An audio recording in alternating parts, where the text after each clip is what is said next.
Vous avez remarqué un peu l'état d'esprit de ce festival, c'est-à-dire qu'il faut que les gens soient heureux. Et quand les gens sont heureux, tout le monde est content. On a 37 expos, 37 photographes qui exposent. Dans les fermes, on en a un peu de partout, on en a dans le village, l'office de tourisme.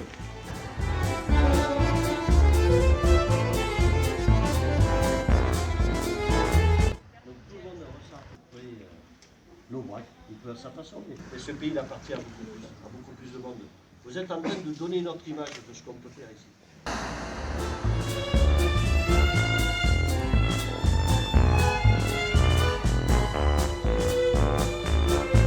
C'est une exposition en noir et blanc, donc monochromie créative, qui a pour but de travailler sur des espèces assez familières finalement. Et de leur apporter un regard personnel et créatif. Donc voilà, un travail numérique avec des surimpressions parfois, alors des doubles expositions qui se faisaient à l'époque de l'argentique déjà, qui reviennent un petit peu au goût du jour avec certains boîtiers numériques.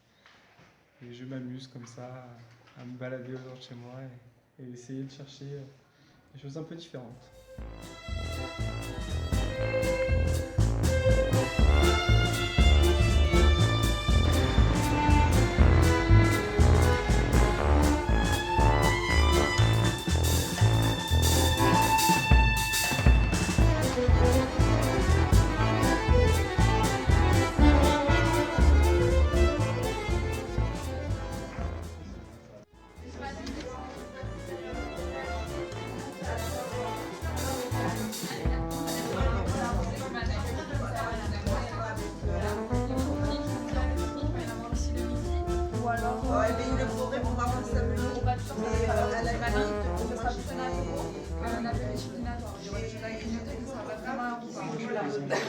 Une exposition qui s'appelle Déclic erratique.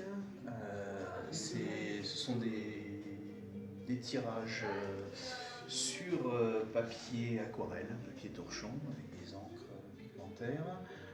C'est des photos de nature en général. Il y a faune, flore, paysage.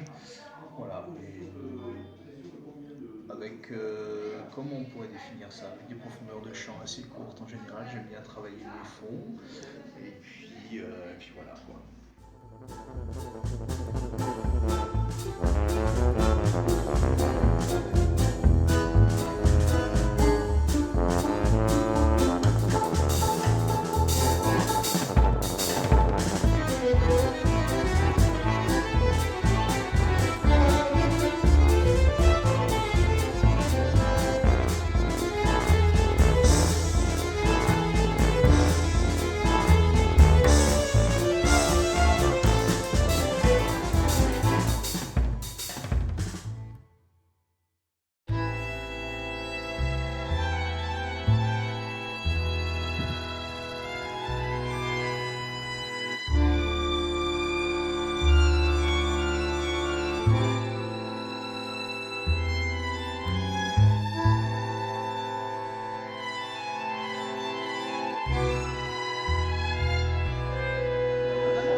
Partie, donc on va avoir notre petit journal, évidemment, le journal du festival.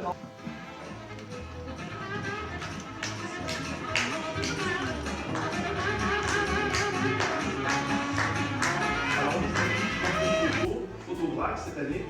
Ce concours photo était organisé avec le magazine Terre d'Aubrac. Et je peux vous dire que les images que nous avons reçues sont vraiment de très bonne qualité. Et donc je vais passer la parole à notre ami Xavier Palous, c'est bien comme ça qu'on dit, Palous, journaliste au Bulletin d'Espalion, et c'est lui qui réalise en partie le magazine Terre d'Aubrac. Pour Étienne Morel. Étienne Morel. Alors on a flashé sur la photo. Le déchet arrive en lettres beaux. Il m'a vraiment enchanté, pourtant j'ai fait le tour du monde. Et je trouve que cet endroit est encore authentique, fort en émotion, et je me suis dit pourquoi pas un petit film pour présenter cet endroit super en ouverture d'un festival. Voilà, en toute modestie, si vous voulez le partager. 60 km au nord du cercle polaire, dans une région qui s'appelle le Nunavut, qui est donc une région qui est grande comme 5 fois la France et où il y a 35 000 habitants, des Inuits, ce qu'on appelait auparavant des Esquimaux.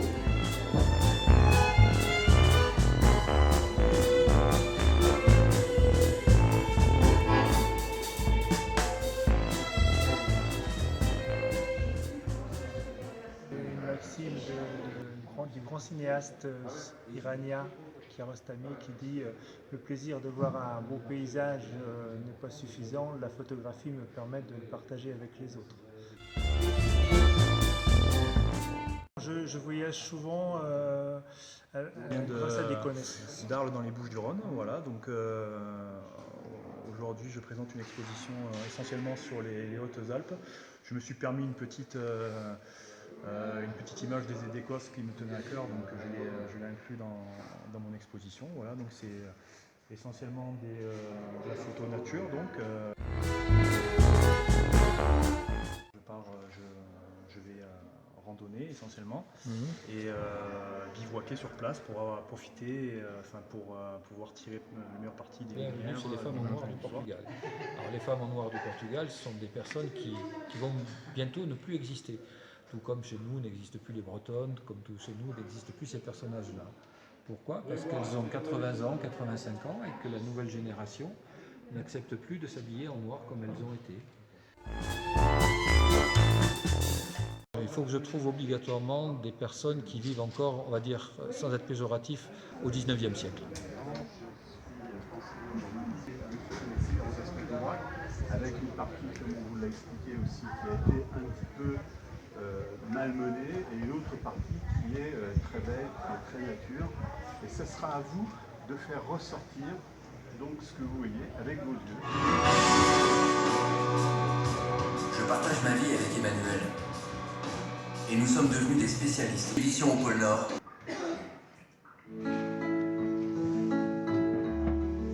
Le monde est en train de changer, et avec lui les mentalités.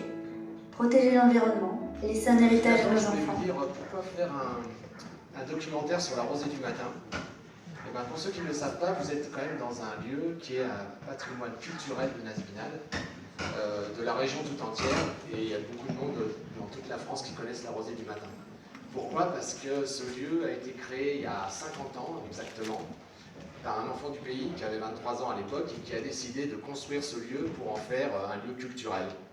Alors au début, c'était effectivement un lieu de discothèque, tout ça, et puis très vite, il en a fait un lieu de spectacle avec des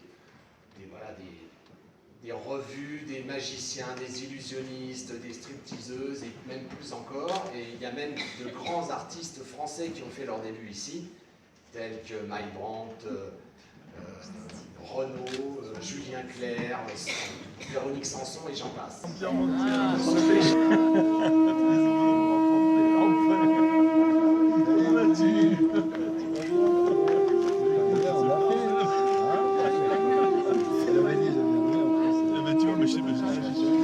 Les arts se déplacent souvent en Syrie, en Afghanistan et en Irak, je crois, pour enseigner aux enfants des camps la photographie.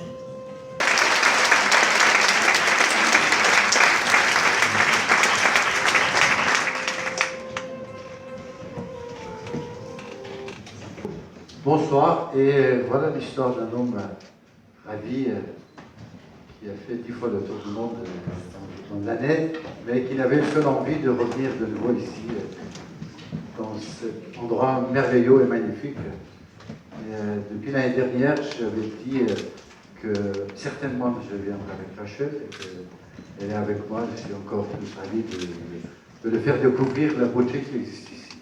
Peut-être qu'en habitant quelque part, on ne voit pas bien la beauté de Dieu, mais c'est une grande chance de vivre ici par rapport à ce que vous avez tout. J'aimerais commencer pour mettre un peu, je dirais, le doigt sur ces 35 ans que j'ai passés dans tous ces zones de guerre ou conflits ou des camps de réfugiés. Pour cela, j'ai un petit film de 6 minutes avec 400 photographies, que tous ce sont des photographies que j'ai fait pendant cette période.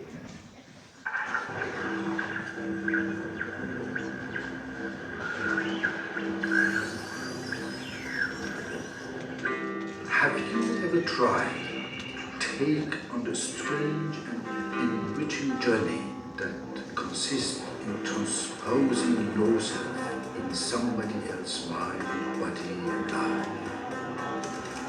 Listen to the story behind these photographs. You can still hear the unbearable torture. On croit chaque fois qu'on est arrivé au fond de côté de l'être humain, malheureusement, on voit que non, il y a encore. Quand je disais l'enfance, c'est aussi ça qu'on voit, nous, quand on regarde un enfant qui n'a plus de regard d'enfant. Non, donc c'était ça. Chaque enfant il portait un numéro qui était rentré dans un ordinateur. Et ensuite, on a fait des expositions dans tous les camps de réfugiés. Il y avait 5 camps, donc 5 fois 12 000 portraits. Pour son travail, et cette année, il nous présente une expo. On va être les seuls, on est les seuls à avoir cette expo complète. C'est Exile et Voice. C'est en fait un travail qu'il a fait dans les camps de réfugiés en Syrie, Afghanistan, Turquie, je crois, et il y en a un autre.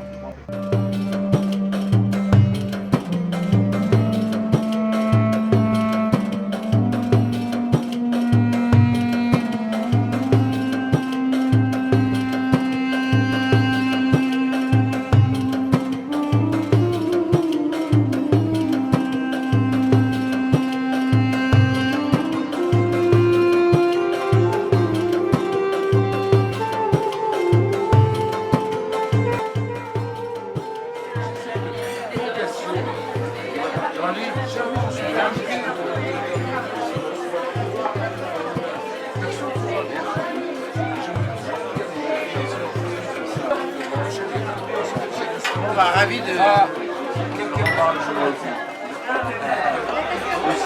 La photo qu'on va faire à cette heure de la journée. Je vais vous proposer des temps de pause longue.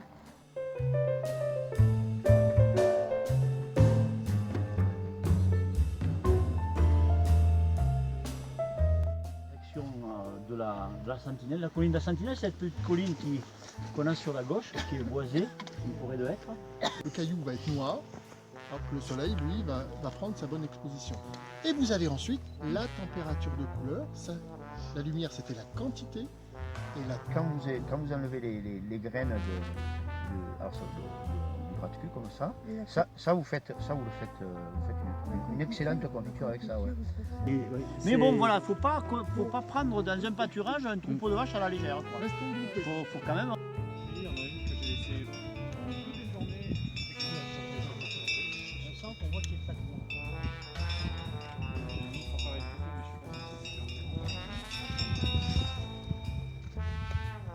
Gonzalo, c'était un bon groupe ou... Ouais, moyen, mais bon, on ne choisit pas toujours. Ils ont posé les bonnes questions. Non, bien. En tout cas, merci aux organisateurs, merci. Aux intervenants. Voilà, ça a été très informel. Ça... Ouais, c'était génial. Pour ceux qui ont fait des, pour ceux qui ont fait des photos, on se redonne un rendez-vous si vous voulez bien pour ceux qui veulent récolter quelques images et participer à notre concours interne qui n'est pas un concours, mais enfin bon, il y aura un jury. Alors vous avez vu que le jury, vous avez Reza. Photobrac, j'ai fait la première fois en 2012, pardon, 2014, où j'avais déjà exposé ici, et cette année. D'accord. Et c'est un pays qui vous inspire plus que les autres? Oui, en particulier. Ouais, j'ai découvert l'Aubrac il y a 15 ans quand je me suis installé en Aveyron. Et voilà, il y a l'Aubrac, le vallon de Marcillac principalement, la vallée du Lot. Souvent on retrouve des traces de présence humaine, c'est pas vraiment de la photo nature à proprement dit. D'ailleurs passé à l'exposition universelle cet été. L'exposition universelle à Milan, c'était sur le thème de l'alimentation. Nourrir la planète, énergie pour la vie. Voilà, moi j'ai une démarche très engagée par rapport à l'alimentation. Je suis m'insurge un peu contre l'élevage intensif et j'ai décidé de travailler et de suivre Maïté, qui reprend l'élevage au Brac, l'élevage de son père. Moi, je ne suis pas photographe en fait, je suis artiste plasticienne et je fabrique l'image comme je fabriquerais une peinture. Et c'est pour ça que techniquement, cela peut faire grimper les cheveux de certains photographes, mais je m'applique à avoir une image assez picturale. On fait un petit du coup, ouais, ils sont dans la salle là. Samedi soir avec M. Jean-Louis Etienne, qui lui va nous présenter déjà sa vie et son projet PolarPod. Alors on me demande tout le temps si je connais l'Aubrac. Donc j'ai traversé l'Aubrac, bien sûr. Et puis, on est arrivé hier à l'aéroport à Rodez. Et c'est Bernard Bastide, le maire, qui faisait office de chauffeur. J'ai compris que c'était pas qu'un chauffeur, assez vite. Il me dit, on s'est téléphoné il y a 30 ans. Et ouais, il m'a dit, vous cherchiez un coin pour vous entraîner pour aller au pôle Nord. Et c'est vrai, il m'a rappelé l'histoire, mon histoire avec l'Aubrac. C'est que je cherchais les landes du vent, du froid, et donc ça a une certaine réputation ici, à l'hiver. J'ai commencé par un CAP de tourneur-fraiseur. J'avais pas les notes pour entrer en 6e. Je me suis rendu compte que je voulais faire des expéditions quand j'étais petit, mais bon, ça veut dire, vous voyez. Et je suis resté fidèle à ça, et je me rends compte que c'est important d'être sur la racine des choses qui tiennent à cœur. Alors ce sont des chemins sinueux. La liberté, c'est un choix de liberté que l'on s'octroie. Et encore une fois, la liberté, elle ne se gagne pas sur les autres, elle se gagne sur soi, sur l'audace qu'on s'accorde tout d'un coup, et cette vie qui est faite en même temps de doute et de moments extraordinaires à même temps. Vous avez l'Antarctique. Cette tache noire, c'est grand comme 28 fois la France en surface, et c'est recouvert en moyenne de 2500 mètres de glace d'épaisseur. Vous voyez la taille du glaçon, 28 France, 2500 mètres d'épaisseur de glace, c'est moyenne. C'est énorme. Et tout autour, donc vous avez les 3 océans, Atlantique, Indien et Pacifique, et ce continent antarctique, il est entouré par ces spaghettis de couleur, qui est le courant circumpolaire antarctique. Courant circumpolaire antarctique. Il est alimenté en permanence par ces vents que les marins appellent les 50e violence. Je tiens à remercier tous les agriculteurs qui nous ont accueillis dans leurs étables, toute l'équipe de l'Office de tourisme, la communauté de communes de l'Aubrac, la maîtresse d'Azinac, le maire de Azinac, le maire de Marchastel. Oui, tous les bénévoles sont venus pour décorer les villages. Encore une fois, tous les photographes et restaurateurs. C'était très intéressant. C'était très beau, on a vu des très belles séries de photos, des choses très poétiques ou bien dans des pays lointains où on n'est jamais allé. Enfin bon, et c'était très bien présenté avec une bonne équipe. Enfin voilà, c'était super. Bah, évidemment les 2 conférences. La conférence de Reza et puis la conférence de Jean-Louis Etienne. Vous connaissiez Reza? J'avais entendu parler de Reza, effectivement. Oui, et j'ai été tout à fait impressionné par l'action de ce photographe qui m'a rappelé beaucoup Mohamed Younous avec le microcrédit. Et là, ça m'a semblé complètement... Je ne m'attendais pas à ce qu'un photographe puisse avoir un pareil impact au niveau de l'ensemble de l'humanité. Parce que c'est ça.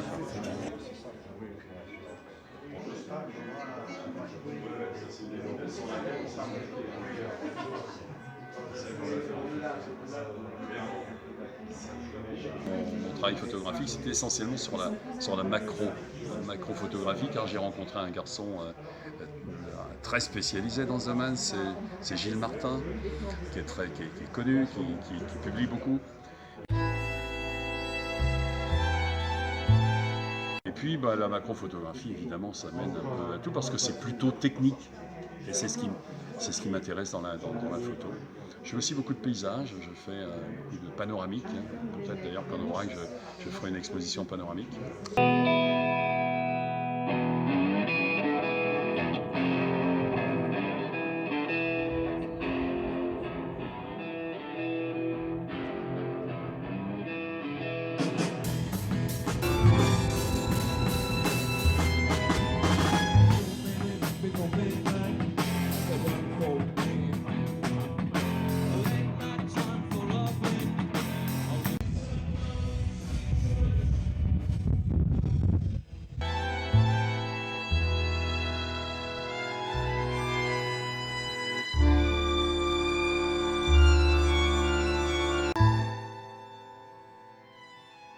te salue vraiment, honnêtement.